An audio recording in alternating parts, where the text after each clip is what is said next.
And welcome once more to the Week in IndyCar and the Marshall Pruett podcast. This is the third and final. You're starting to reach the end of your destination. Q&A portion coming out of a packed weekend in Portland where all kind of nonsense happened that led to a heck of a bunch of questions, plus some news items as well that you wanted clarity on. Lots of great stuff as usual. So we're going to get into these here, close this week's overall package of Week in IndyCar content, brought to you by the Justice Brothers, brought to you by TorontoMotorsports.com, Bell Racing Helmets, and our friends at Cooper Tires. And just because I know your ears might be getting a little worn out, just going to do the intro here for you. No outro, so when you hear the music start to fade in, just know you have, to your absolute credit, made it to the end of this week's journey. All right, picking up again at 11:55 a.m. Wednesday morning. Sam Yoder, your question of who would win in a full-on brawl with the entire field of IndyCar drivers. Definitely willpower. That's my pick. As I mentioned before the break last night, well worth listening to the conversation with Jack Harvey. We had a little bit of fun with this one. Go to Pete Hernandez, who says, Marshall, do you think there's any chance the 2022 IndyCar chassis could incorporate a fighter jet style canopy as opposed to the Aero screen? I think the canopy solution would offer better driver protection and would look really cool. I don't know if they would go as far, Pete, who sent this in on Facebook, by the way, with a complete cockpit enclosure. I don't know if they would go that far. What I do believe will happen for sure is, unlike what's coming for next year, which is a bolt-on solution to a car that was never designed to have such a thing, gonna look a little unblended. Maybe that's the way to put it. I think what we're going to see in 22, I know what we're going to see in 22, will be something that indeed is designed from the outset to incorporate an Aero screen, something canopy-esque that looks proper, that looks like it is part of the car compared to something bolted onto a car that was never dreamed, never imagined to hold such a thing. So I just think visually the gain we're going to get in a couple years' time is something where the entire tub, the driver cockpit cell, if you want to call it that, truly was designed from the outset to incorporate this. So I just hope it looks a little cleaner, a little smoother. The side shots, for example, of the current car with the Aero screen in place. Again, reason we're doing it, completely valid. This is a meaningless nitpick, but it just doesn't look that awesome to me, just because we have a car and an Aero screen just with a lot of diverging lines that don't blend. So looking forward to what they come up with here in a few years' time. Let's go to our man Jaime Macias. Hey there, Jaime. He says, if you think this current point system wins with consistency over mediocrity, everyone scores points. He says, with the kart era championship, title would already be finished with Newgarden at 192 points, Scott Dixon at 163, Alexander Rossi at 162, Simon Pagenaud at 154, and Will Power at 129. I love it when folks go back and apply old point systems just to see how things might be different. So good to know that good old Newgarden would actually be a champ in the old kart era. Going to go to Reddit with user BTCC1721. He says, as a British fan of IndyCar, do you ever think we may have the chance to see the series visit us over here again in the UK? It's a bit of my standard answer, and it's just because there's no better answer to give. If one of the UK circuits decides that it wants IndyCar and is willing to pay for the pleasure, then I would say there's an absolute possibility. IndyCar just simply deciding it's going to go to the UK, pay for it themselves, or any other international destination, not going to happen.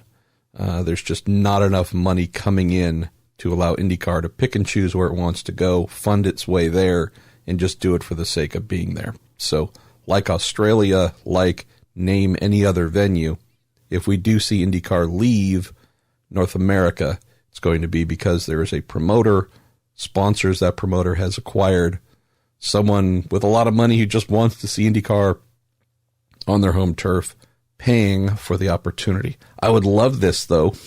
I would absolutely love it, though. Love the UK and its motor racing circuits. Let's go to Greg Liversedge and also Ed Roberts and Reddit user Ryan X1 will have a similar question. Greg says, why was the initial yellow flag from the opening lap incident so long? I believe it was 12 laps under caution. Ed Roberts says, can IndyCar provide any information regarding why the field was reordered the way it was after the opening turn crash? And Ryan says, what happened with the field reordering after the first incident? What order was IndyCar trying to get them into? To Greg's point, I think with a number of affected cars that they had, at least from memory, I don't believe we saw 4 or 5 tow trucks descend on turn 1 to lift them out of the way. So I think we just had a bit of a resource thing, first of all. Cars to clean up, pick up, and lift, since there were many that could not continue on their own. So I think we had that as one thing that definitely added some time. And then also the point that Ed and Ryan mentioned is the reordering. So if you happen to catch our hamburger and french fries show after the race, Seb, who was affected by the reordering, was wondering, what the hell? I had to go through the chicane and use the little right, left, right to get through to avoid the incident. Why am I being penalized for not being able to go through the corner as intended?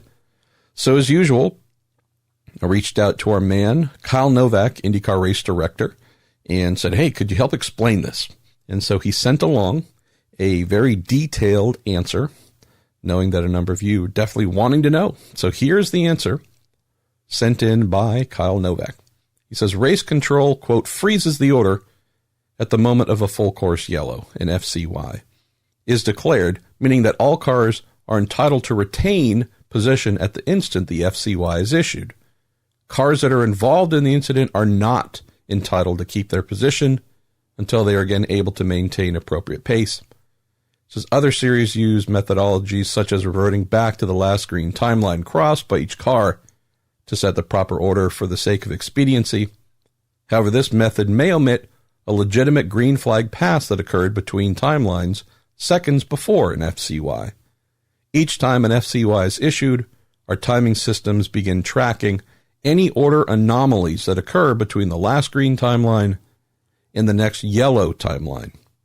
Race control then may go to video replay and cross-reference the timestamp of the FCY to verify whether a legitimate pass occurred during a green condition or an illegitimate pass that occurred following the FCY, which would then require a position reversal. Kyle goes on to say, while the previously mentioned reorder procedure is standard for the majority of FCY situations, the unique nature of Portland Turn 1 requires race control to apply additional doctrines in determining the proper order.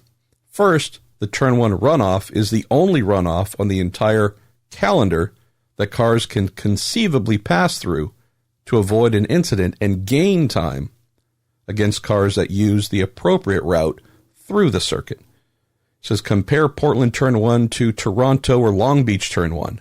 Clearly, a car that finds itself in the runoff in either of those would face a large time loss.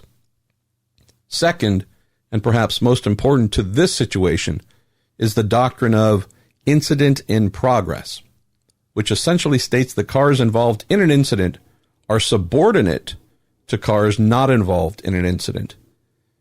Since we had cars that used the circuit and avoided the incident altogether, cars that used the escape road to shortcut the course to avoid the incident were thus classified as involved in an incident in progress and subordinate to cars not involved in the incident. Given those factors, we set our order using the following hierarchy.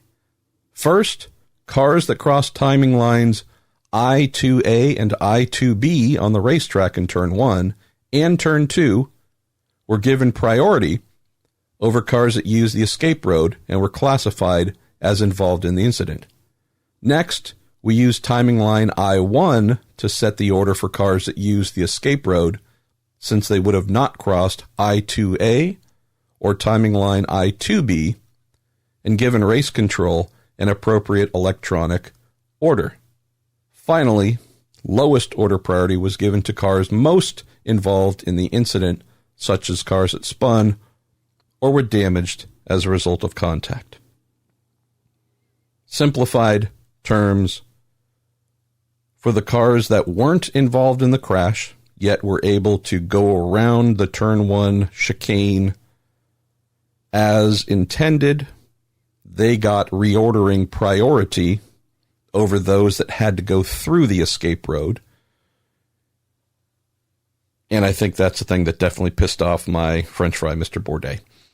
Since, as he said, and I can't disagree, the track was blocked to the right, there was no way to take the intended route around the corner. Knowing all of that, and to come back to the question from Ed and Ryan as to why it took so long to get the field reordered, why did the overall yellow take so long? I'll just mention that in trying to be very authoritative and detailed in his response, Kyle used 461 words. So I'm not laughing at him or anything like that. I'm just saying to fully explain how all this shook out, how this was arrived at, what happened, and then to get to the reordering necessary. That's the length of a lot of stories you might read on racer.com. So you can imagine that up in the control tower, I definitely have sympathy for the fact that, yeah, this wasn't a really quick and straightforward thing. There's a lot of information to parse through and then determine the exact order of how the reordering was going to take place, and then to call for that reordering on top of what Greg mentioned regarding the overall duration that it took, knowing that there were a lot of truly stranded and stricken cars that needed to be lifted and taken out of the way and then come back and grab some more. So was not great, thanks to what happened with the big calamity to open the race. I'm not claiming any grand knowledge as to how many tow trucks were ready. I would just say that when we come back next year for the race, I'm quite positive there will probably be double the amount sitting just to the right or left of drivers in turn 1 and prepared to go and haul a lot of cars out, hopefully at a higher rate of speed. Let's go to Sam Yoder again. He says, with the obvious news being the removal of Pocono and addition of Richmond, are there any other interesting points you noticed that are flying under the radar for the 2020 IndyCar schedule? Indeed, Sam, there is one, and it is the Laguna Seca IMSA and Laguna Seca IndyCar weekends continuing to be back-to-back. A lot was said. I know I definitely have opinions about this year's race, with this being back-to-back, and this potentially damaging both series, or maybe IMSA more than IndyCar, since IMSA has never been a really big draw since it was reborn in 2014. And the concern was, well, if folks are having to pick and choose, if folks are not able to just buy tickets for both and are having to make hard racing decisions budget-wise, which one would they pick? I think more folks would pick seeing IndyCar for the first time than maybe IMSA, and could that hurt? Would pick IndyCar, and would that hurt IMSA? Learned from speaking with the track manager, Tim McGrain, that indeed this Speed Weeks thing that they've created now, promotion they're doing, selling tickets, selling an experience for folks to come down and actually enjoy 2 consecutive weekends of racing there, has seen a big uptick in sales for IMSA. So where I thought we would have this year 1 clash, 2019, with them back-to-back, and then there would be a lot of work going on to try and find another spot on the calendar where IndyCar was clear. Well, indeed, I believe based on the success Laguna Seca has seen in terms of ticket sales, they've said, no, we actually like this. This is actually turning out to be a benefit. So was surprised to see the continuation of back-to-back race weekends, IMSA being directly followed by IndyCar again in 2020, Sam. But at least according to the track, this thing that I thought would be a problem is not. It's actually helping to drive tickets. So pretty cool, I would say. Let's go back to Reddit from user Bob4-5-. Says, first off, it was great to see you and the French Fry doing your thing at Portland this weekend. Says, I could tell Sebastian was really excited to be with you based on his body language and constant smile. Yeah, I really enjoyed seeing my man. He says, anyway, there's a rumor swirling around Saturday morning before the qualifying broadcast that Conor Daly signed a full-time deal to drive for someone next year. Both Robin Miller and Paul Tracy referenced this weekend that Conor was close to signing a contract with someone. Also, the end of the broadcast on the post-race coverage, Robin Miller mentioned that there would be more news announced this week about driver lineups and team confirmations. Are you able to comment on how true these rumors are? Closes by saying, thanks, MP, for the great podcast. Best wishes to you and your wife. Thank you, thank you. I mean, Robin and I share, I believe, everything with one another, just about everything. So if I have a brewing news story, some sort of breaking news story, I should say, he's never surprised about it because I keep him abreast, vice versa. And often we will say, hey, I'm working on this thing. What do you know about it? Or what have you heard? And try and, cover off and share with one another so that knowing we are working for the same outlet, we want to give that outlet the best content possible. So just mention that because with Robin mentioning that there could be some confirmations this week and such, I'm not sure if we're going to still see them this week. There could be. I would say next week, probably a little bit stronger possibility for sure. But yeah, there are definitely some confirmations coming about teams, drivers, their plans for next year. So that is indeed coming. And I think we're going to see a number of folks try and get their good news in before we are done with the season in Monterey. As for Conor, I haven't heard anything about something being signed. Heard about some things moving in super positive directions, but I have yet to hear anything about the signature actually being on a piece of paper. So can't tell you if that has changed or if this is changing as we speak, but hoping obviously there's some great news here to announce regarding young Mr. Daly and his future. Stay here for a little bit in Reddit land. We're going to go to L. Jones-Areno. MP, it was great to see you do the live podcast in Portland. Thanks. It says, here's an important 2020 season idea to ponder. If Fernando Alonso races the Indy 500 with McLaren, SPAM, in partnership with his team, the Fernando Alonso Racing Team, we'd be looking at a team called Spam Fart. Jesus. For hashtag me personally, I'd wear that t-shirt proudly. I love my listeners. I'm not even, for real. I know that I've just stolen Bill Simmons' long-standing line from his mailbag. I love my readers. I love my listeners. It's the same thing. You guys are awesome. And yes, I know that, I'm 48 years old, but as I believe most women have learned, despite the physical age of men, most of us still have that 7-year-old boy inside of us that just giggles at fart jokes.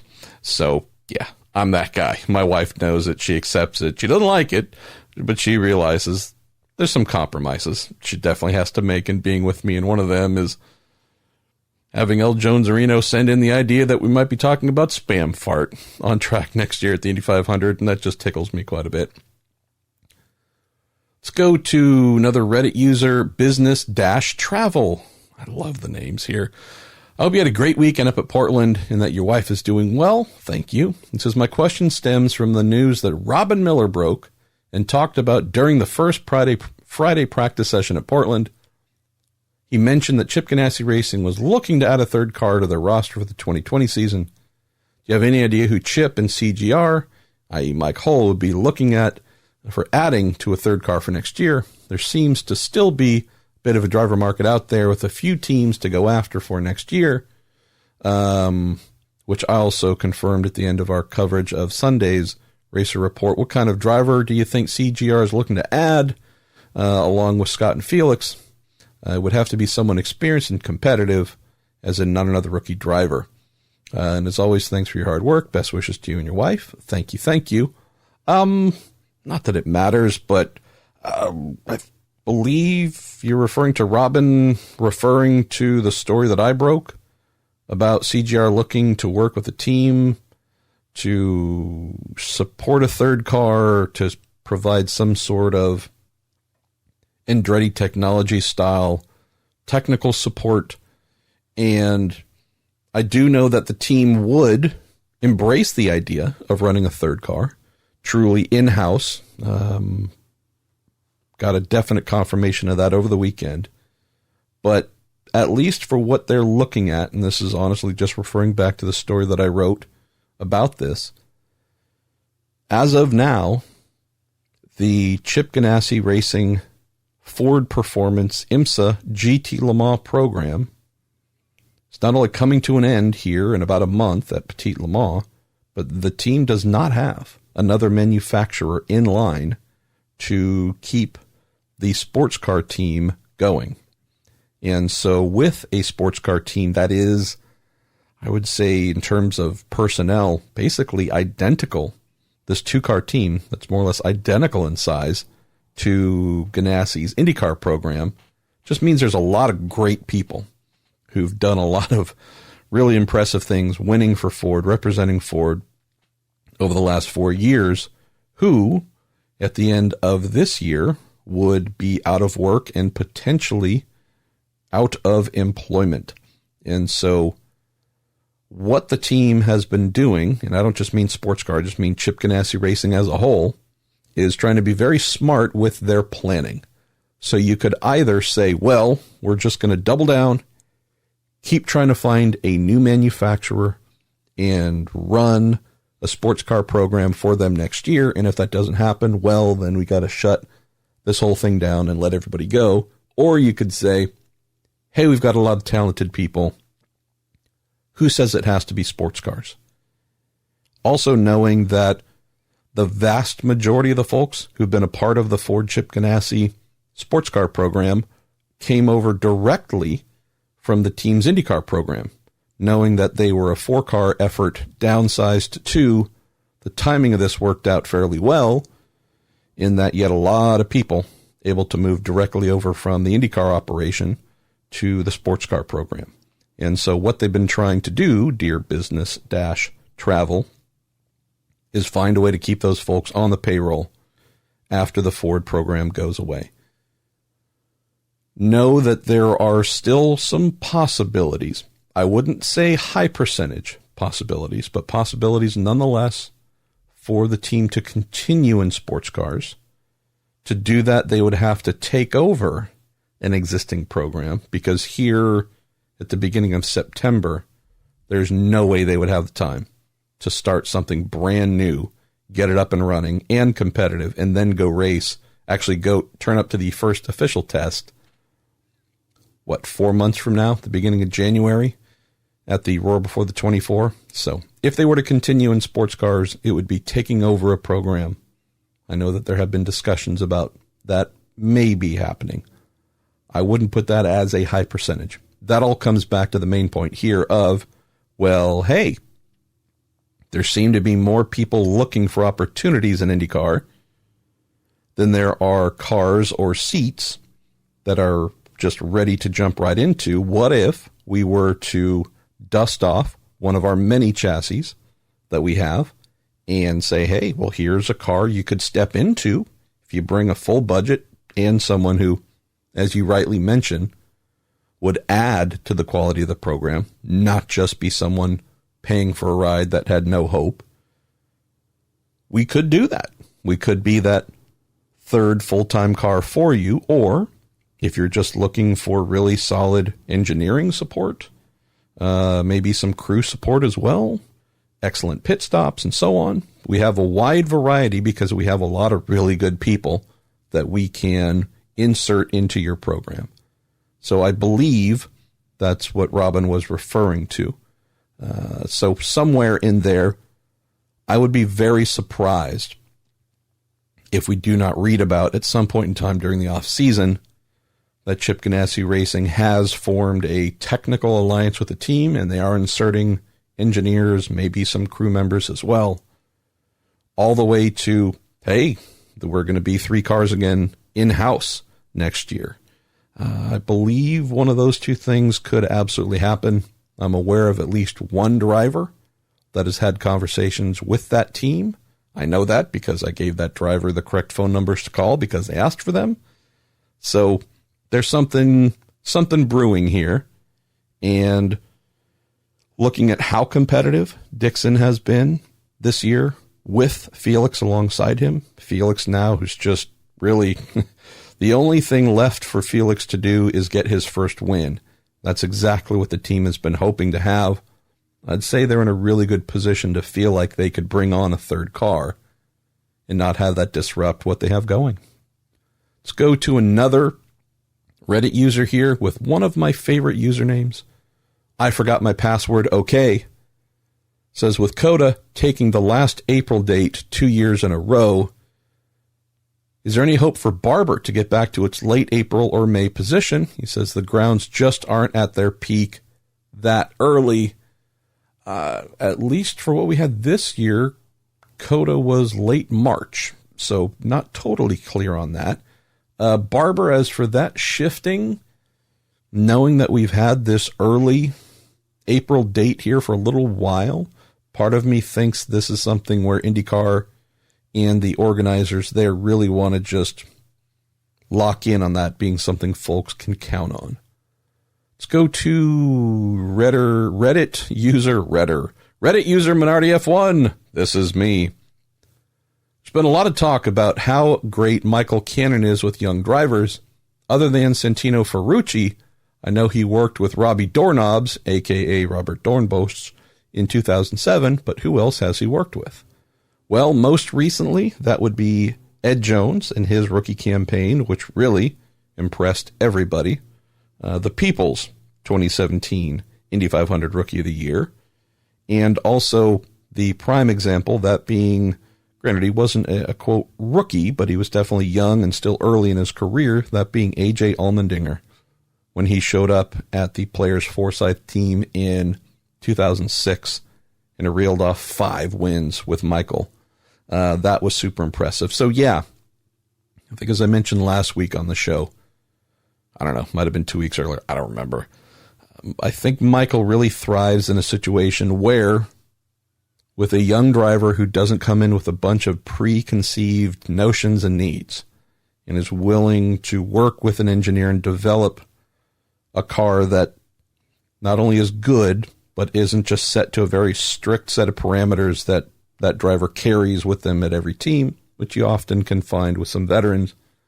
I think with that little more collaborative, freedom-minded approach, Michael and young drivers then tend to really thrive. So, yeah, it's been, and I'm sure there are a few others I'm forgetting, but yeah, he's done a lot of good work with young drivers for sure.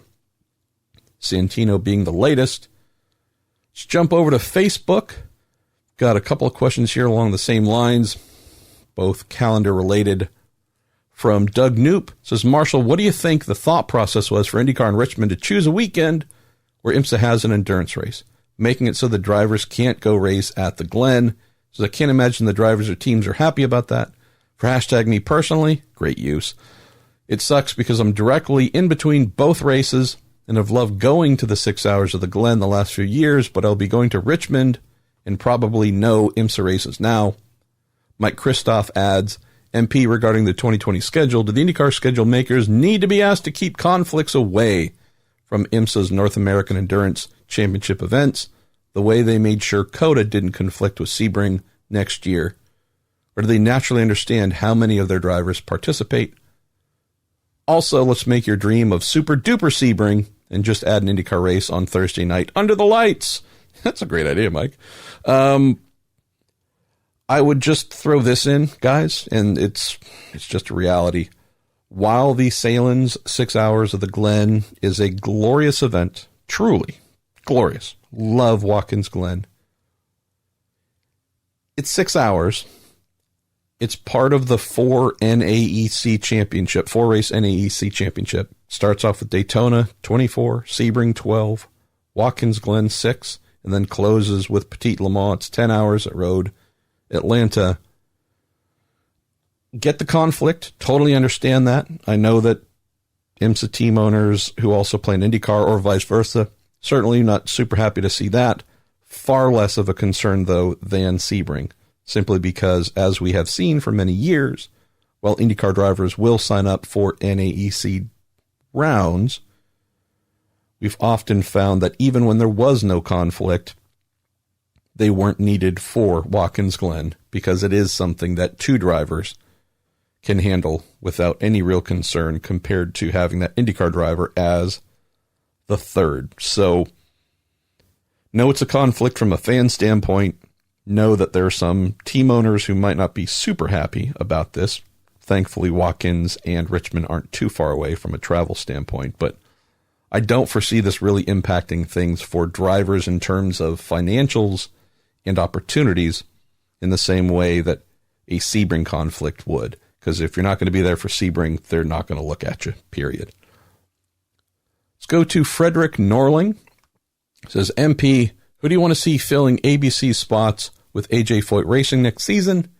And can you give your view on silly season as of today? And finally, as a Swede, I really want to find out if you believe Marcus Ericsson will find a home for next season. I don't have a great answer for who I want to see fill the spot on the ABC once holding on to, once having spots on the car situation.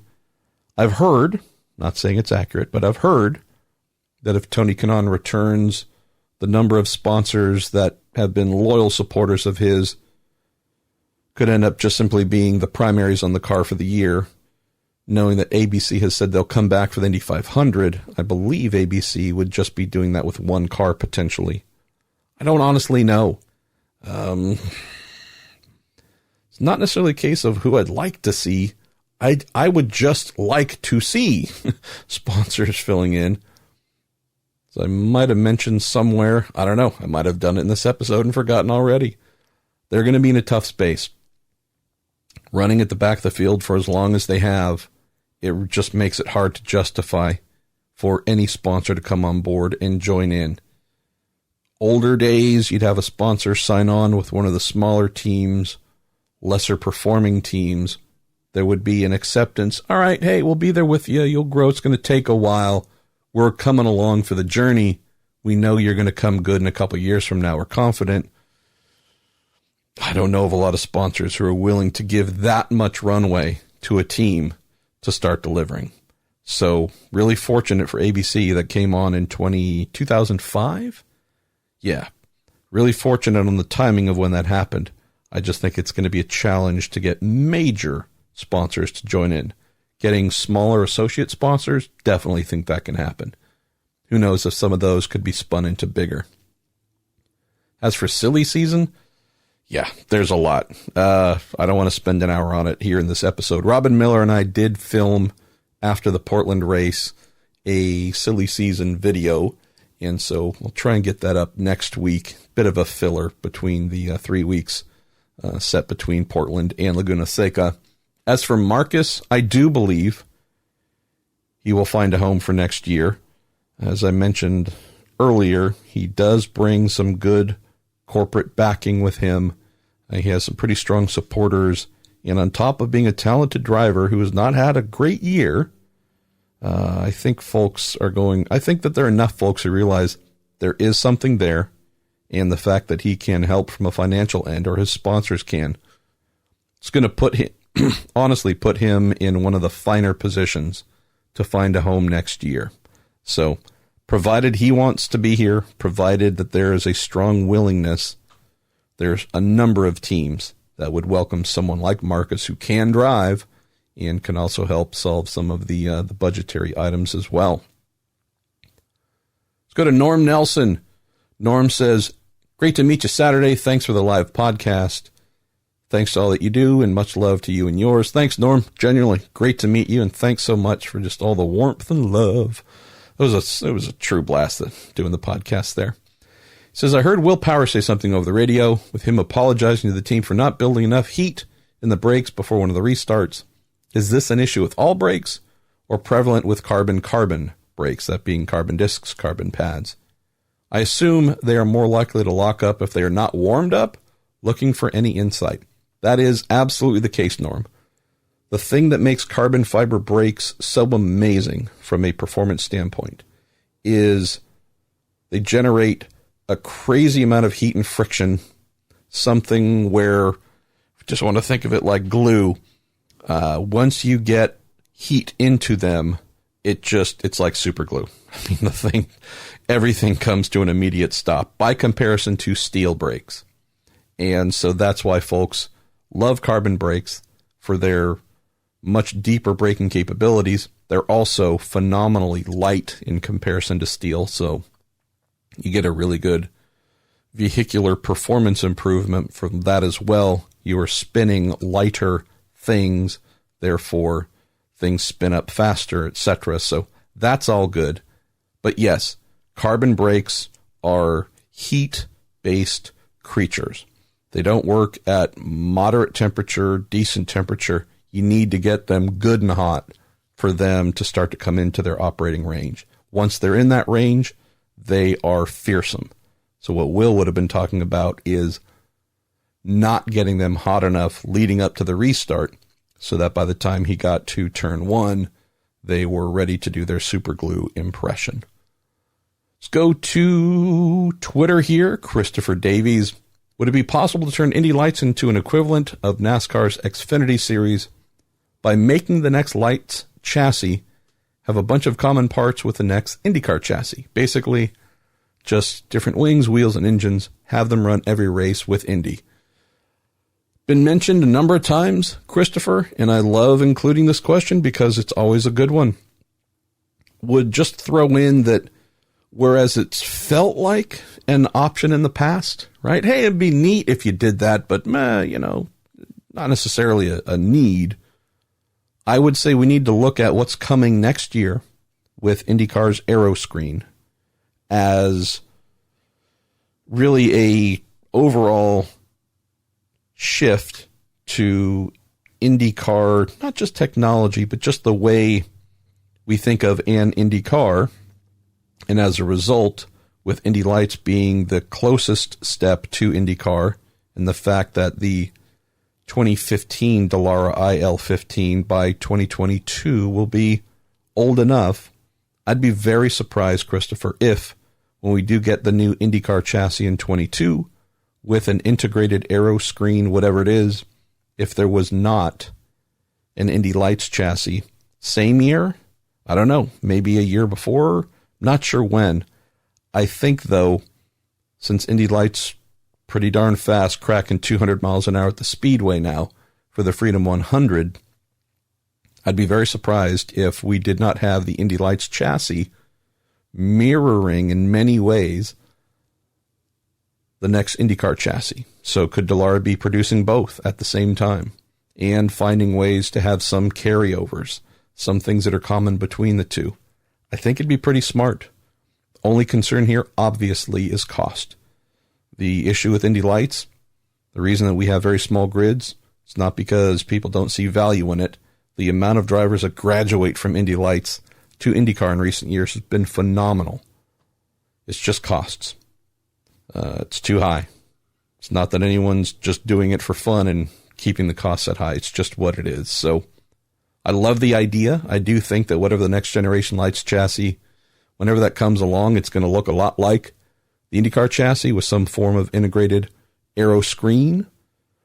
Would love to see if they can find a way to have commonality, but not if it's going to drive prices up so much for Indy Lights team owners that we get down to a 4-car grid or 5-car grid. So, yeah, if it can happen with costs being maintained, if not reduced, then I think we are definitely onto something. Go to Lenny Mishik, who says, why can't you alternate drivers for the hamburger and French fry videos?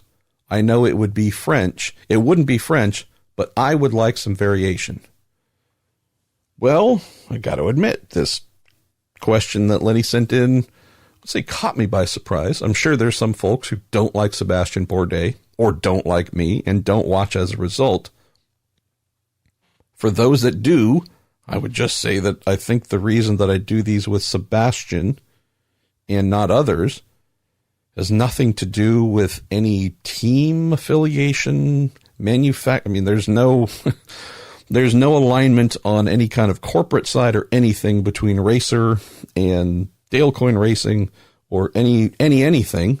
It's just simply that Seb and I are good friends and I think have some good chemistry, fun chemistry. So it's not as if I wouldn't have a blast doing these with pretty much any of the other drivers. It's just, if you've seen them, you might figure out that we kind of know each other well and therefore have some fun doing what we do. So that's why we don't have variation, because it's the hamburger and French fry show.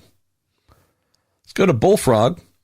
Not too happy that Pocono is off the schedule, but I guess I am as much to blame as anyone since I could never find my way to Long Pond, Pennsylvania.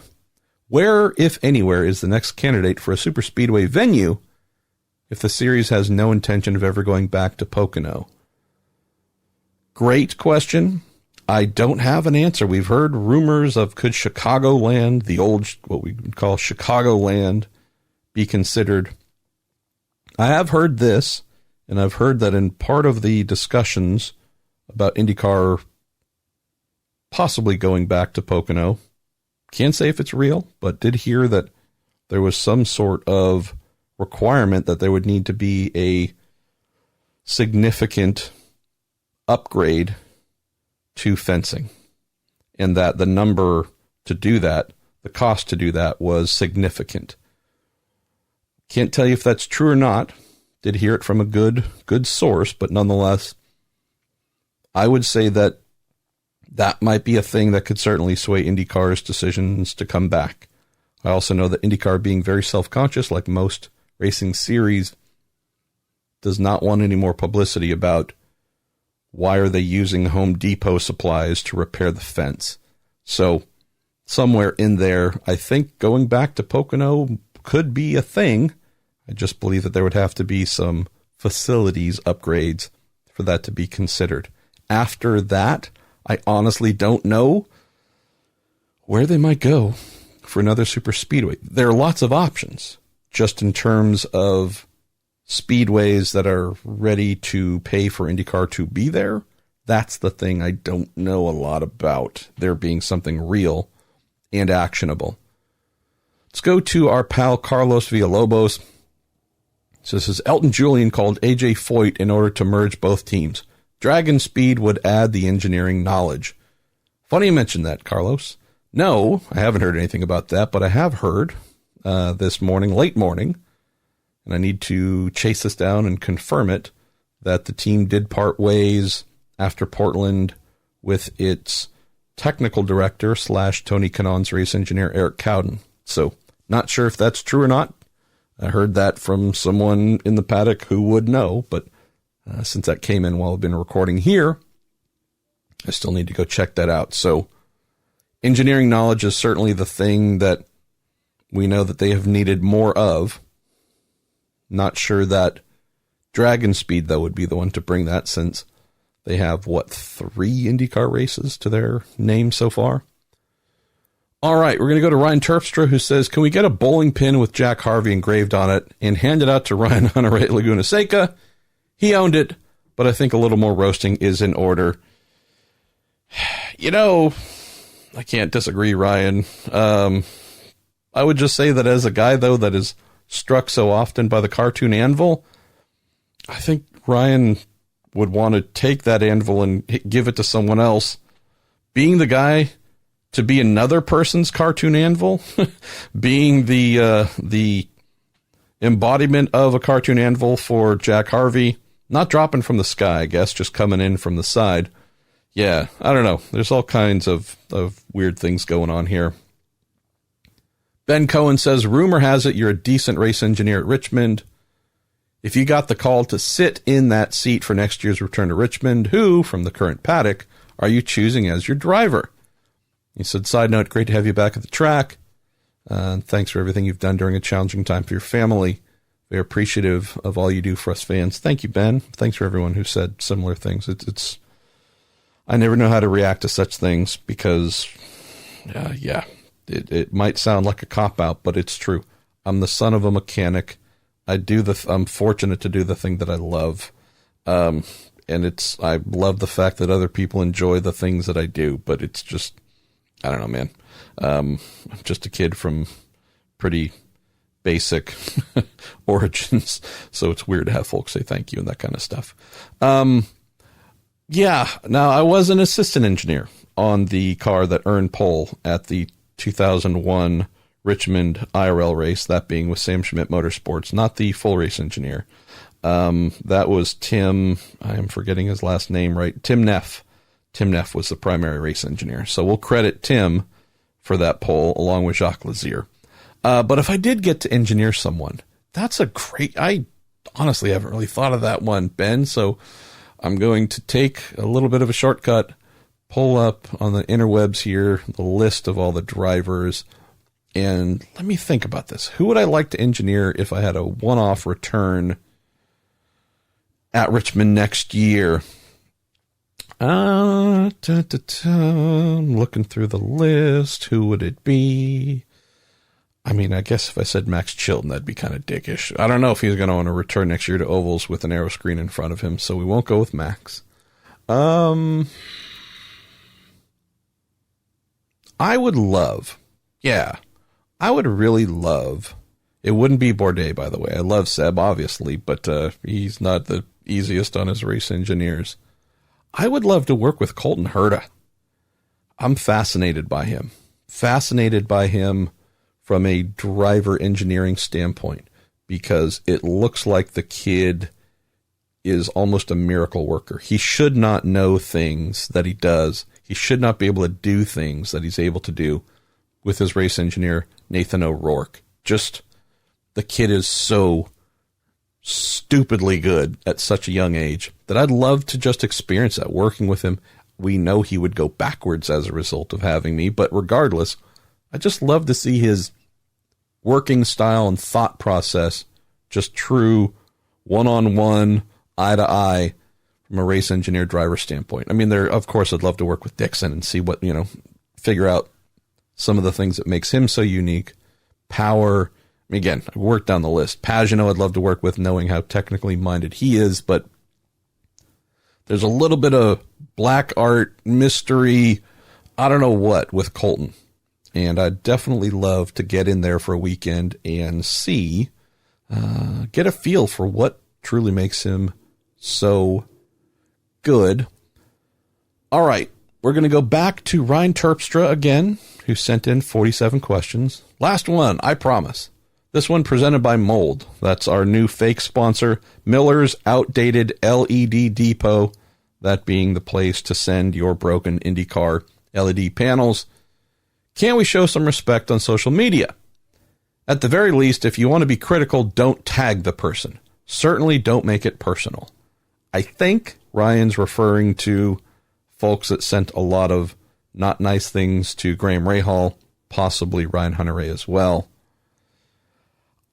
No disagreement, nor do our sponsors at Mold disagree with your point here, Ryan. Certainly would be silly, though, for me to not mention that I believe for whatever percentage of folks who engage in social media, it is certainly viewed as a blood sport. And while I assume those folks do not walk up to people and say, hey, you're fat, you're stupid, you're ugly, in their, call it real lives, They certainly are able to be that, in their mind, butt-kicking badass from a smartphone, tablet, or keyboard. So, yeah, I hear what you're saying. I just think that for a pretty solid number of people, social media is a place to be a badass and to talk crap and to never really worry about the repercussions. So, love the earthy oat grain, granola, vegan, snowflake-ish approach here. I assume those are all things folks might associate with such a notion here, Ryan. Apologize if I'm wrong. But yeah, bottom line is, hey, why can't folks be nicer on social media? Well, up there with hunger and cancer and global warming, yeah, there's a lot of things we're still trying to solve. And this one might be at the top of the list of impossibilities. Next, and I'm just going to keep saying this, our man Jim Johnstone, the person who coined the acronym SPAM, sends in one, says, do you think Conor Daly's call-up was just a matter of convenience, since he's always mulling about the IndyCar paddock, or can this be looked at as a trial by fire for next year's open seat at SPAM? Also, whatever you did to get the cartoon Anvil to move away from RHR, did you really need to push it directly over Hinch? Good point, but again, Ryan became the cartoon Anvil for Jack Harvey. So, yeah, I think I messed up there, Jim. I would say no on the Conor front. If we're talking about Aero Schmidt Peterson Motorsports, Aero McLaren SP, soon to be, which we lovingly refer to as SPAM, would have to say no, simply because Conor is certainly no stranger to the Schmidt team. Spent at least a partial season with them in 2011, I believe, won a race for them in Indy Lights.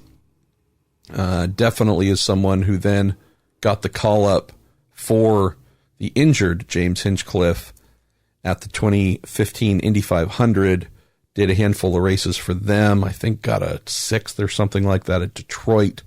So certainly not an unfamiliar face for them. I don't think that there's anything there in terms of a tryout. I think they know what they would get. I'm hoping they know what they'd get is someone who, with serious budget and engineering resources to work from, I think Conor would be ready to be a very consistent top 10 guy next year. So I think it's more who is the best we can get, who is available, compared to any other, hey, we're going to take a look at what's going on, and possibly signing someone for next season. Don't believe that they are affiliated, but also don't think they really need a whole lot more to determine that, this guy might actually be a perfect fit for us to try out in our first year together as SPAM. Jamie Carr says, I really enjoy the Road to Indy interviews here on the Week in IndyCar. He says, with some of the drivers, it's apparent that they have been interviewed a lot or are still not comfortable with the process. He says, with that said, are there any drivers that come to mind that was a bad interview that is now good or one of your favorites? The one that comes to mind directly is Alexander Rossi. At least when he came in to IndyCar, a lot of kind of shoegazing, not a whole lot to say. I don't say that in any kind of personal or negative way. I just think coming from Europe, where he'd been in a very regimented and cold system, he's spoken about that being the case many times, still think he was adjusting, getting a feel, trying to read the room and understand how things went here. And I love a lot of his interviews now, and I hear from folks, fellow reporters, who say, man, it's a blast listening to the guy. And he'll throw in some little digs here or there, or, he's a fun, subversive, and sneaky interview sometimes. And he won't hesitate to push back, but he won't do it necessarily in a big, overt way. So I would absolutely say Rossi's become a lot of fun, Jamie. So thumbs up there. Caleb Gerald Any news or hints regarding Marco Andretti maybe retiring from driving full-time and moving into an ownership role, maybe just racing at Indy? I've felt like this is possible, but you all have better access behind-the-scenes stuff that we don't see. Maybe move up a Lights driver into his seat? So, called Brian Herta, who is the team owner for the car that Marco drives, and said, hey, had a couple people of late ask if Marco might be retiring based on the dreadful season he has had, and dreadful many seasons, to be honest, to which he said, nope, he will absolutely be in the car next year, and we're really, really looking forward to it. We can also say that Marco was on a really good run last weekend, so the answer is no. Marco will be back. Let's go to @D. Happy Labor Day. This is on one of the broadcasts. Katherine Legge seemed to imply that she might be driving at Indy next year. Is there something in the works with Meyer Shank? Would love to see her out there. Definitely been something they've tried to do more than once. And I think that there is a continual desire to make that happen. So we'll just say, watch this space. Colin Young says, I'm heading to WeatherTech Raceway for both IMSA and IndyCar weekends. Tips for viewing areas around the track. Also, are there any good memorabilia shops in the area? On the latter, Colin, not that I know of. That's something that has dwindled, unfortunately, over the last 10 or 15 years. As for viewing spots, yes, that's the very basic answer. There's a lot of amazing spots to watch. What I would recommend on your first day there for the IMSA event, it's pretty easy to get around the place. It's not giant. Would say that wherever you see a lot of folks sitting in grandstands, well, you're not going to see a lot of folks sitting in grandstands. Wherever you see grandstands, something to see there, okay. Definitely not a big recommendation, though, because at least for how I enjoy the circuit, it's very much a touring and walking circuit. From the infield, you can see some cool-ish things. If we're talking about walking up on the hill and heading towards the corkscrew, you can only see the corkscrew from the inside. Outside of it is not accessible to fans. So getting up on the hill, you can see some pretty cool stuff there. Beautiful. Take a lot of pictures for sure. If you're bringing a camera, you're going to want something with a zoom lens, something 200 millimeters general range, and probably something smaller, 50-ish. Get up on the hill. It's beautiful. Walk around a bit there. Outside, though, is also really awesome. We're talking going across the start-finish bridge, and you would go across that. If you're in the infield, you go across that and hang a left. Then you can walk around the outside of the track, turn 1, turn 2, some really good viewing areas in there, and keep going. And keep walking, head up towards turn 5, turn 6.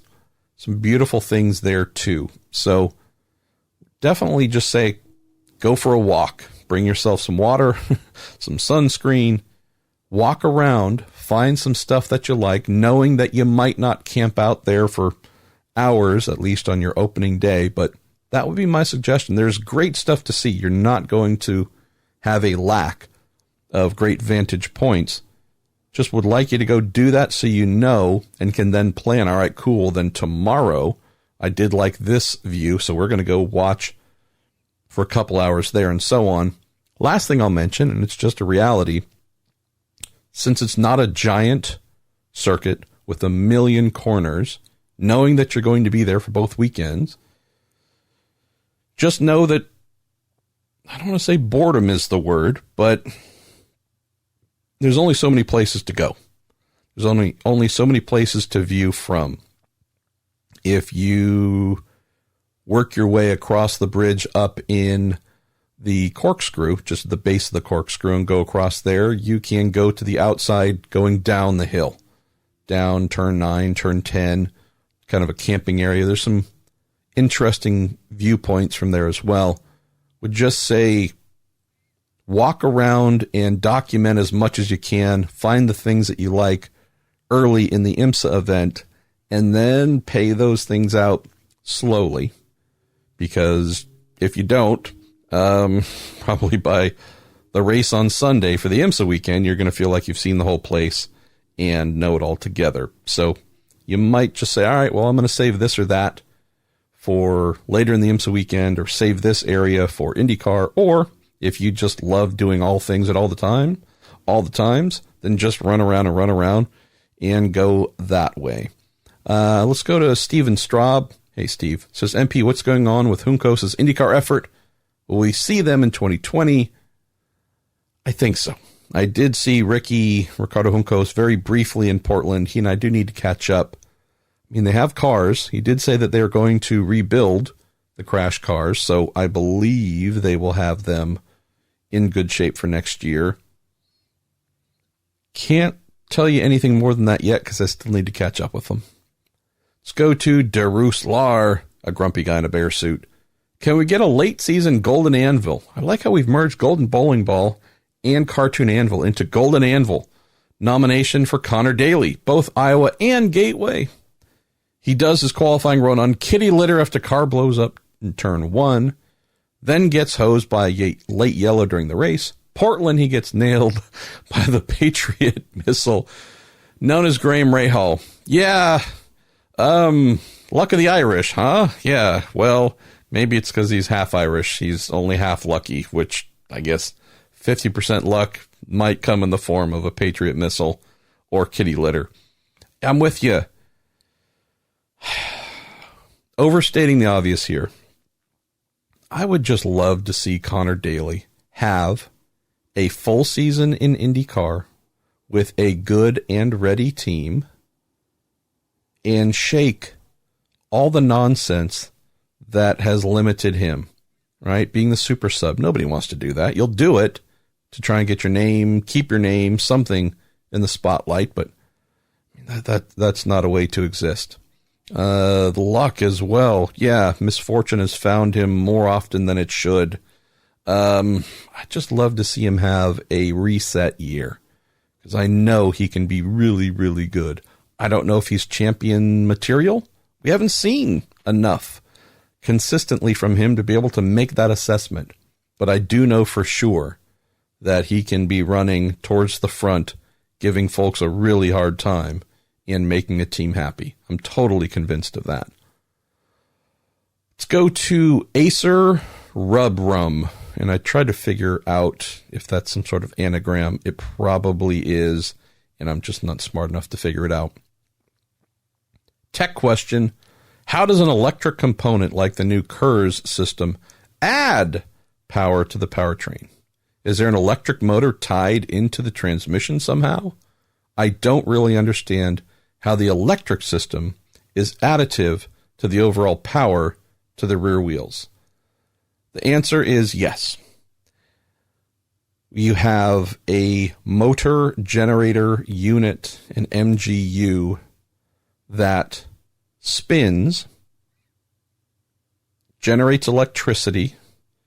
That electric power is stored often in a battery, could be a supercapacitor, could be a flywheel, is then on demand sent back to those motor generator units or unit and helps spin, whether it's the front tires in prototypes or rear tires in Formula One and what will be IndyCar. So, yes, it is no real different than the guy on the bicycle riding the stationary bicycle with a belt to an electric motor generator unit to make electricity to power the light bulb.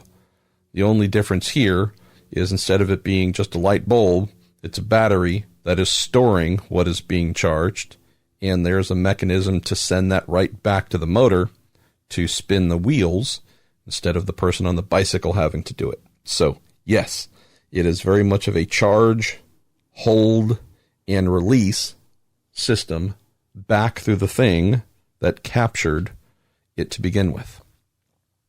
Gary Petrie says, where's Mario? Really great to see Katherine Legge in the two-seater. Less exciting was Ari Jr. last week. But really, where is Mario? Is he okay? Doing well? Taking a break? I would just say that, yeah, Mario isn't necessarily doing that every weekend. He's doing just fine. One of my favorite things in life, and it's silly, but Mario, I know I have an affinity for him. I believe he has some form of affinity for me. And usually when he and I see one another from a slight distance, if I'll look over and see him, he'll see me. Before I can wave or give him a nod or a smile or something, he'll shoot me the finger guns, the little bang bang with his finger. It's the coolest thing in the world. I just love it. I'm like, look, Mario's giving me the finger guns again. I mean, it's frickin' Mario Andretti. Give me the little bang bang finger gun thing. Yeah, I just love it. So yeah, he's just fine, man. He's doing great. Heather Brown, thanks Heather for sending this in, and I love the fact that it is two-pronged and representing the Brown family. Heather says, okay, I have one, and then my husband has one. She says, my question, in listening to all of Takuma Sato's interviews after the crash at Pocono, it seems that he really does not want to take responsibility for causing a crash, just a parent's observation. So I was wondering, has there ever been any consideration by Indy to have those drivers and teams that are found at fault of causing a crash to pay for the damages made to the other cars in the crash? Like back at Pocono, Rosenquist had hundreds of thousands of dollars in damages to his car that they had to pay for. If Sato caused a crash on a regular city street and was found at fault, he would have to pay the damages. My thought is if drivers and teams had to pay for damages they cause, it might deter some from making crazy moves on lap one of a race.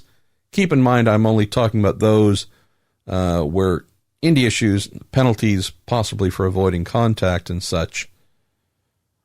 I like that. I do like the idea of the, if you broke it, you pay for it. It would, Heather, be a little bit, I don't think you could do this in a true automatic fashion.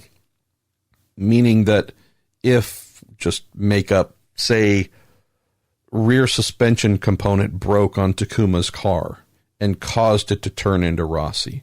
He had nothing to do with it. Something broke, goes into the wall, cars get battered and whatnot. It can be hard to go and look at all the wreckage afterwards and say, aha, I see that broke before the crash compared to after. Could a driver claim, I didn't do that again, something broke, wasn't me, when indeed they know, staring at piles of battered and destroyed suspension, you could probably pawn it off on that. Not saying that there aren't ways you couldn't try and discern. You could look at the data acquisition, see if they turn the steering wheel or not, so on and so forth.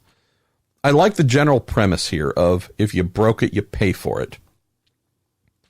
My concern, though, would be that depending on some of the drivers, if we come back to Conor Daly, if by chance he made a big mistake and trashed a bunch of cars, I don't think he'd ever drive an IndyCar again. And he would be working at Subway sandwiches. He'd be an Uber driver. He would be a greeter at Walmart. The guy'd be working for many, many years to try and pay this stuff off because we know for a fact he does not have the money to cover it. So I do love the idea, though. And I guess if you were to say, well, pass it on to the team, there are some teams that could be in jeopardy as well if they had to cover everything that their driver did.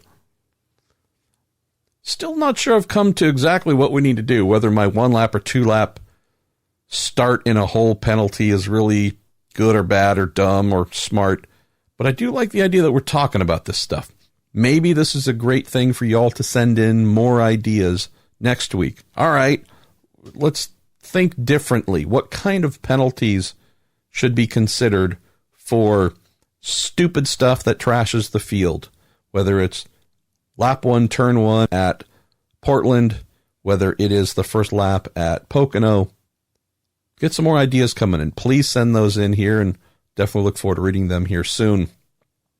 Heather then says, now to my husband's question. In recent podcasts, you've talked about some of the ways stories form through your relationships with sources. I'm curious if you have been given purposely bad info from, quote, reliable sources. For instance, driver A tells you he's leaving Team X to drive for Team Y, yet driver A never had any intention to leave, but wanted to give that impression for salary negotiations with Team X. I would say absolutely, Heather. And that's something where, despite my spidey sense being alerted and trying to do my best to discern if driver A, when they call and say, hey, thinking about leaving Team X, going to Y, whether it's true or that it is a negotiation ploy or there's some other form of pressure wanting to be applied. Absolutely. Not only do I keep that in the back of my head, but also I'm certain, although none come to mind right now, but I am positive I have failed, that my spidey sense has not been raised at times when it should, and I have been used. It's to be expected. Not welcomed, but it's to be expected. Coming back to my engineering background, numbers background, I would never expect to be 100% in anything. So I'm sure, whatever percentage, hopefully small, that, I have indeed been a conduit that was used to benefit someone's agenda. And it's probably happened very recently, and I might not even know it yet. But yes, absolutely. It's part of the thing, right? You have to, in order to do your job, there has to be an element of trust. There has to be a healthy distrust as well to try and vet things as best as you can, run through the scenarios and angles you might conjure as to why a person's telling you this, etc. But would certainly say I know I have been a monkey that's been used more than once. So we start to wind down here. We're going to go to John Sable. Thanks for sending those in, by the way, Heather. John Sable says, hate that I don't have any questions for your guests. He says, Jack got run over doing a great job. Toby really kept his head in the game, showed maturity to finally close it out with a win. He says, anyways, for you, Marshall, I know we've talked about IndyCar having a throwback weekend like NASCAR has this past weekend at Darlington. He says, how about Portland next year? He says, with NBC as a partner, they could cross-promote a throwback weekend for both series. I'd like to think it's a win-win. Amen, Brother John. Needs to happen. Period. Let's go to Horatio Frey. Marshall, if a driver wins Indy Lights championship, comes back and wins it again, do they get to keep the prize money twice and get to use it to move up to IndyCar? Well, I would say it would be strange to have someone win it, get that 3-race, including the Indy 500, roughly $1 million prize package, use it, then go back to Indy Lights, win again, and get to use it again. Do I know of anything that says you can't win it more than once? No. I could be wrong, but I have not heard anything that says if you win it once, you can never win it again. I do think it'd be frowned upon, though, but I can't say that they would actually come back and go, yeah, I know you won, but nope, you're not getting a dime. Scott Imus says, MP Miller's comments in your post-race video had some merit about skipping the Portland chicane on lap 1. Back in the later kart and champ car days, the Portland race broadcast always began with, will they make it through turn 1? Obviously, these last couple of years have had the same theme. Mid-Ohio starts on the backstretch, surely making sure the front of the field has a chance to build more speed to lengthen the line over the back couple of rows or rows can't hurt in trying to avoid a lap 1, turn 1 melee. Are you with Miller on this? Can we help the drivers about their own brain fade? I don't believe so. And as you heard me yelling at the end of the Sunday race report video, and as I mentioned earlier, look, if a bunch of 17, 18, and 19-year-olds can go flying in there with the same lack of separation from the front of the grid to the back of the grid, and they don't wipe each other out, I got to believe the professionals who are being paid a lot of money can do the same. So I don't think removing the thing that people fail at is the solution. I think it's fail less, be better. The old adage that someone mentioned about you can't win in the first lap, but you sure can lose. Again, it's been around forever, but it's been around for a reason. I get how close and competitive IndyCar is, how the margins are so slim. I also don't believe that then becomes an excuse for just insane levels of aggression or taking huge risks. Yeah, I realize that if you don't push every margin and all the boundaries, you might miss a pass or two. I get that. I'm not making light of that at all. But man, I can tell you one thing. The sponsors that pay to be on those cars, they also aren't paying to see your car crashed and trashed in lap 1 and then never again for the rest of the broadcast. So does finishing 5th instead of 4th, being on track for 105 laps, having sponsors that say, great, we were at the track, we had guests, we got to watch you the entire time.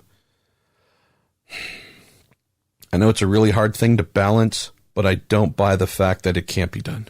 So, yeah, I mean, and trust me, my first couple of visits there at Portland, the chicane, actually it might have been more than a couple. The chicane never existed.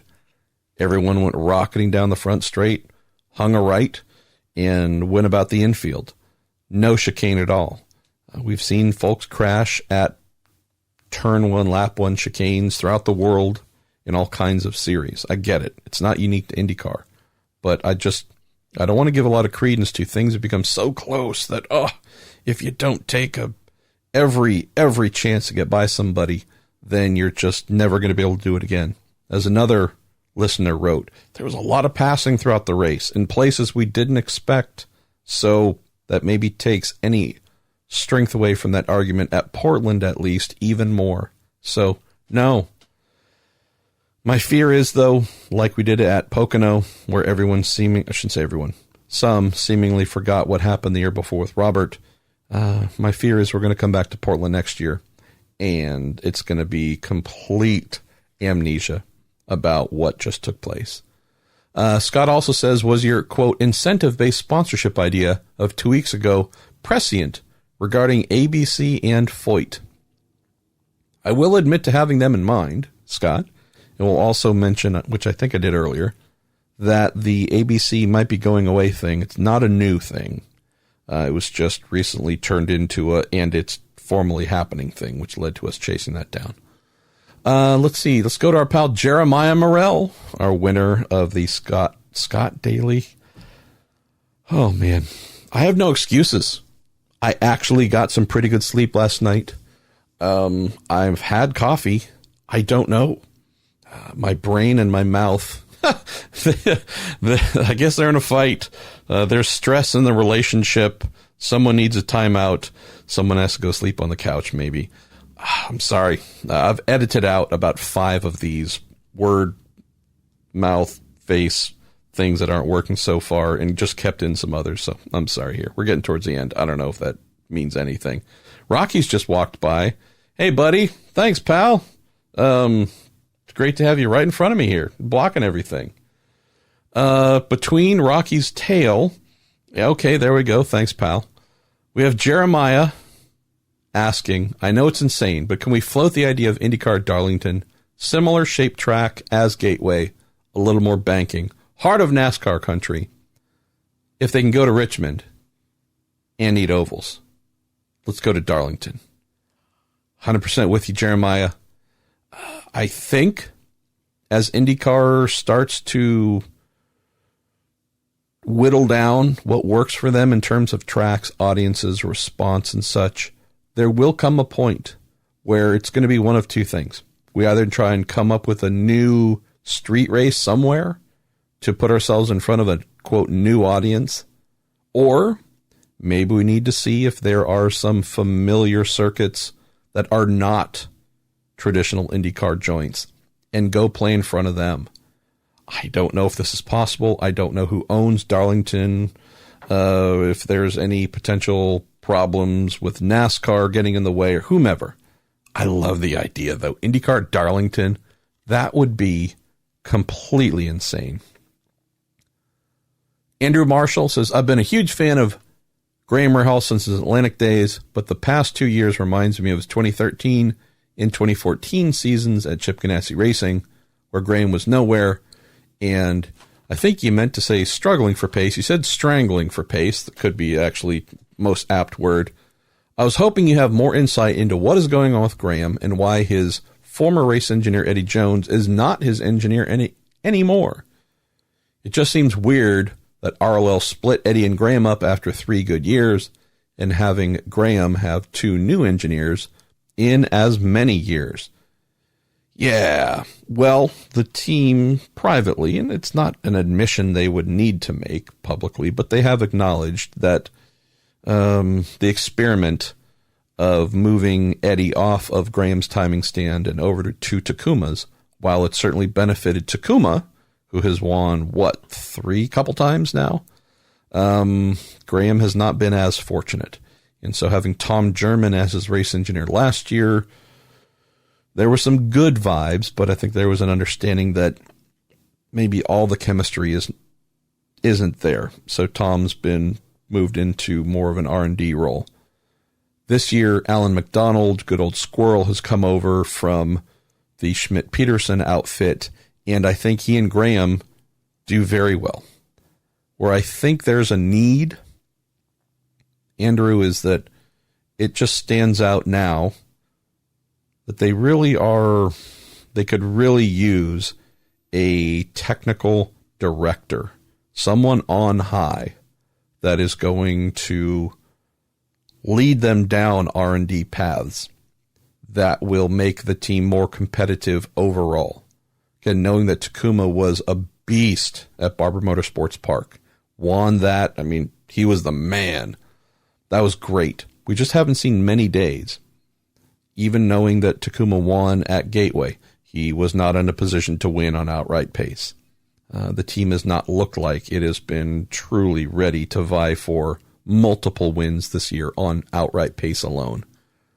So I definitely think, Andrew, if I am RLL and I am looking to the off season, I am making a lot of calls, if not already making inquiries. Hey, really big brain person, how can we get you to come over here and set policy and set practices and explorations from a top-down standpoint that would benefit both cars?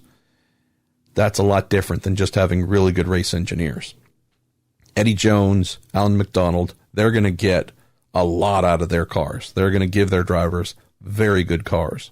But if they are behind as a team to the others in the paddock, who maybe have full-time technical directors who have found some advantages to then share with those engineers and drivers, they're going to be behind. Let's go to Bob Fay. Hey there, Bob. Marshall, how confident are you to hear Mark Miles say that the series will get back to the Northeast at some point? Is it really a priority, as the turnout at Pocono and Watkins Glen and Loudon were light for the most part? Where else up here could safely host an IndyCar event? Says, thanks as always for your passion for my favorite sport. I hate to say I don't know, Bob, but I truly don't know. Again, I love hearing that Mark knows IndyCar needs to create and or maintain a presence in the Northeast. I would say Watkins is really the only one that stands out as something that could work. What I would say is I've heard there have been efforts on IndyCar's behalf reaching out to IMSA saying, we keep hearing folks really would like the idea if we race together more often. What do you think? There hasn't been a lot of positive response. I know that, as we discussed just a little while ago, although there's a conflict now between Richmond and the Watkins IMSA race next year, I would just say, imagine going to I don't know how many hours of Watkins Glen, but something that absolutely Take both series, put them on track, offer fans an amazing IMSA and IndyCar weekend on a natural terrain road course. We know that they get together for 2 street courses. That's fine. That's good. But actual IMSA sports cars and Indy cars on the same date at Watkins, IMSA doesn't exactly pack that place as well. So maybe having both, maybe giving fans a true great doubleheader weekend. That's the thing that comes to mind for me, Bob, where I would believe Watkins would do fairly well and I think benefit both series more than them going there individually. Chris Ward says it was almost a throwaway comment, but made mention of CGR wanting drivers to participate in both Cota and Sebring. Is there more to that? I believe you're referencing Chip Ganassi's quote to Robin Miller. I believe that CGR wants to make sure that if something were to happen, that the door is open to have Sebring with IMSA and potentially, who knows, some of their IndyCar drivers involved. Not necessarily this being a revealing that, oh, we got something, and that's why we were trying to work really hard to make sure there was no conflict between IndyCar at Cota and Sebring. I think it's just more being smart and looking ahead in anticipation, Chris. I know that for a fact. Simon Rafi says, MP, what happened to Alex Lloyd's IndyCar career? I heard he walked away from a Ganassi contract, and he's now a journalist. But what happened in between? From what I remember, he was a very talented driver. He was indeed, Simon. I remember that year, I believe, where he shared a car with Simon. Could see again. No idea what's wrong with me. With Sebastian Bourdais at Dale Coyne Racing. 2011, I believe, was the year. Maybe it was 2010. Who knows? I think Alex just realized that he could either keep toiling away trying to make select starts happen in IndyCar, or he could get on with life and would say that he is indeed very talented with a keyboard. I don't know the full story. Maybe this would be a great podcast for the off season. Let's go to Jordan Darwin again. Says, MP, I think Foyt should look at a technical partner to flatten their learning curve. Spam looks like their best option. Agree or disagree? I would say that if it were not for the introduction of McLaren, say that Aero SPM was headed to Chevy and it was not involving McLaren, I think that would be perfect. We know that the Shank team, Honda affiliated, won't be back. I think this would work very well to Foyt's benefit.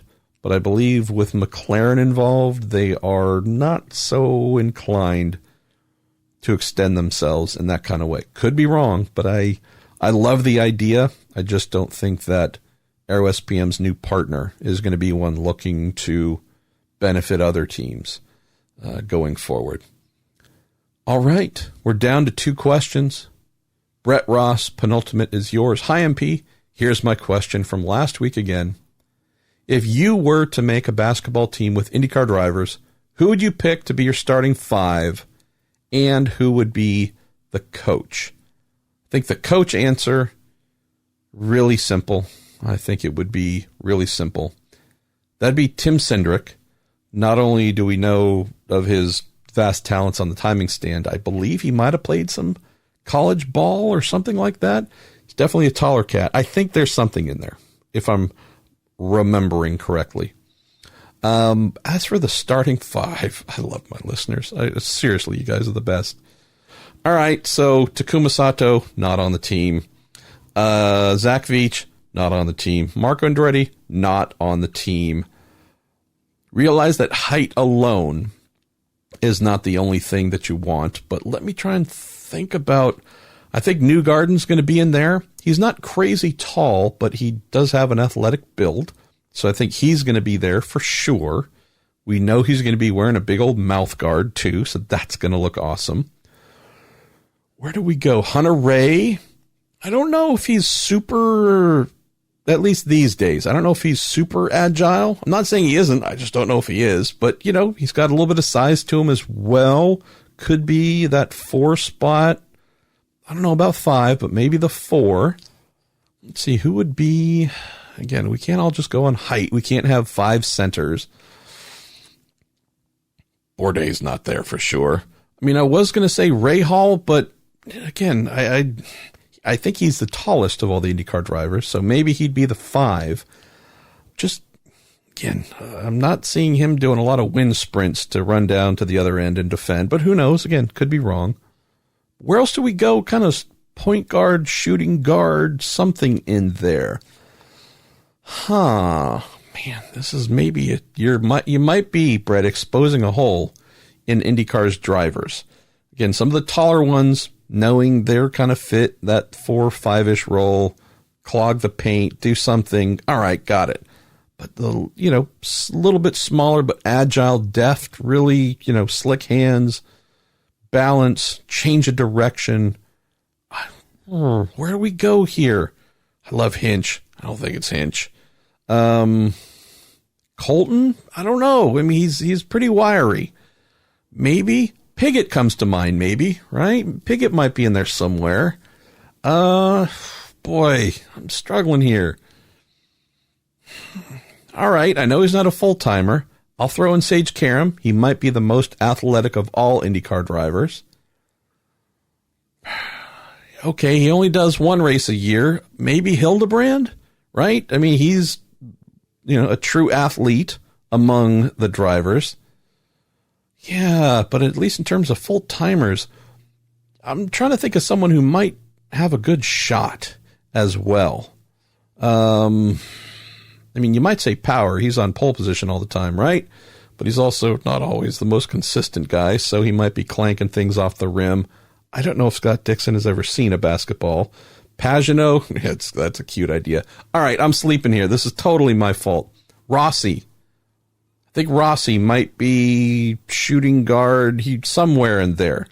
Yeah, so starting 5, I know I've mentioned a lot. I'd say Newgarden and Rossi for sure. Hunter Ray would be in there. Still a little bit on the fence about Rahal. I think Colton and or Piggott somewhere in there too. So somewhere in that general range. I know Karam, well, since he's not a full-timer, he'd come off the bench. Same with Hildebrand. So somewhere in that area. But it really does point out, granted, I know it might sound funny coming from my fat ass, but I have spent the majority of my life playing basketball. I'm not a bad shot.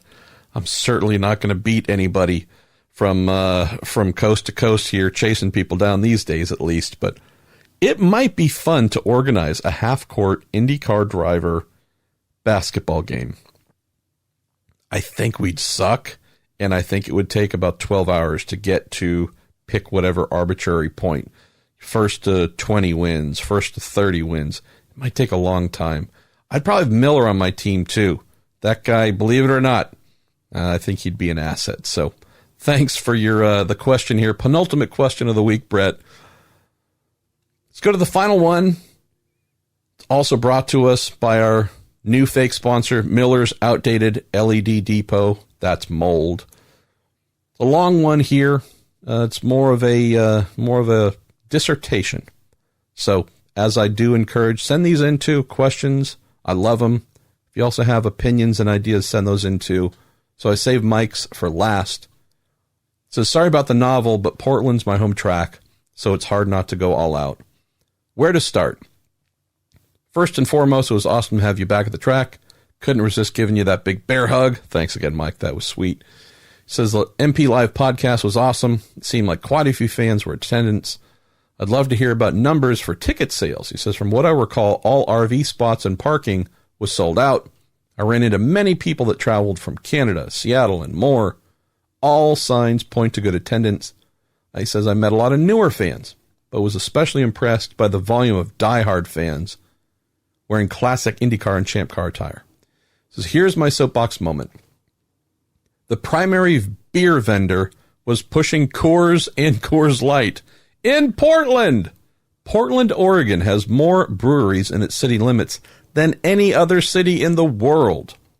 I think someone forgot to do a bit of market research. And wouldn't it make sense to get one of the bigger local or regional brands as a sponsor or provider for this kind of thing anyways? Second point, for a track in the city, Portland International Raceway has horrible cell signal. Can't argue there. It's like a mini black hole with some weak signal at the far, far west in the turn 4 through 7 area. It's been a problem for a long time, even when Verizon was the series sponsor last year. It was just as bad. He says, what makes this especially frustrating is that there is no way to get track commentary without streaming it over the internet. Existing speakers are useless due to the noise of the cars going by, especially when spread out on the track, and they don't have a local AM or FM broadcast. It says, I was limited to one area of the track where I could actually use the IndyCar app and listen to IMS radio. Is this a problem other tracks in the country have as well? Why doesn't a series like IndyCar and their technology sponsor, NTT Data, do something to improve this for the race weekend? He goes on to say, Robin Miller mentioned in your hamburger and french fry post-race show about allowing cars to go straight, bypassing the Monty Shelton curve, turn 1, and then use the normal route from then on. He says, I see his point, but the challenge would be, how do you put the chicane penalty back in place to force them to slow down the cars after they all get through in lap 1? It's an interesting idea, but just as he was stating it, the young kids in USF 2000 showed they can have cooler heads and make it through the curves successfully in lap 1. Is this really just a case like Pocono in that it's so wide there's too much temptation for opportunities that don't exist? He said Colton Herta proved that if you have a good car and good strategy, you can still move up at a place like Portland. Heck, especially Indy Lights championship leader Oliver Askew, who did a brilliant drive to third on Sunday in Indy Lights, did it after being at the back after a turn 1 incident. He says there's more, but I wanted to leave with one last comment. Great job by the NBCSN crew, NBC Sports Gang, on showing some of the great history of PIR, which was once the community of Vanport. He says Victory Boulevard, which is part of the track itself, was not named because of the racing, but because that was the area where they built the Victory-class cargo ships that carried supplies around the globe during World War II. The town was destroyed by a dike failure during a flood in 1948. It's a great story, and it was neat to see the old photos of what it looked like there before the track was built and placed on television. He says, as for Jack Harvey, I felt so bad for him and Mike Shank. I know both Ryan Hunter-Reay and Graham have had their lackluster seasons, but it doesn't mean they should take others out in their frustration. He says, I know it wasn't intentional, but it just felt like they couldn't see beyond their small area of space on the track immediately around them and didn't think how their desperation decisions would potentially affect others. He says, Zach Veach on IMS Radio gets the best smack quote talk of the weekend. In regards to the first incident, it was something like, quote, it's interesting that those that seem to complain the most about what others are doing on track are often the ones creating the problem. So cheers to all. Thanks, Mike. Great again to see you. Always love to get the diehard fans, the locals, to weigh in here about the events we come from. Obviously, a lot of the things that you saw and experienced, I did not. The weak cell signal for sure, but just do love hearing from a fan's perspective about the things that really worked, that they liked. Also the shortcomings, because if the races are going to get better, be more enjoyable, and grow, this is the exact kind of feedback we need to offer. So thanks for sending that in, Mike. Held that to the end of the show here because it was, as you mentioned, a bit of a novel, but welcomed nonetheless. Rocky has just jumped up again, giving me a snide look because he wants to be fed. It's 1:35 on a Wednesday afternoon. I need to go feed him so he doesn't eat me. Then I need to post this, then get out the door and go spend the rest of the day with my wife. So thank you for sending all of this in. I don't apologize for the length of the show, but it is more than 3 hours. So yes, splitting it into two was the smartest thing I could think of. So we not only have a 2-part Q&A, we also have the primary show. So hopefully across all three, you've enjoyed a lot of IndyCar content here on the Week in IndyCar, brought to you by Cooper Tires, the Justice Brothers, our dear, dear friends at TorontoMotorsports.com. We'll be giving away a prize pack to whomever's question or comment from this week receives the most likes on the Marshall Pruett Podcast Facebook page, and to our super good pals at Bell Racing Helmets USA. We'll look forward to speaking to you next week.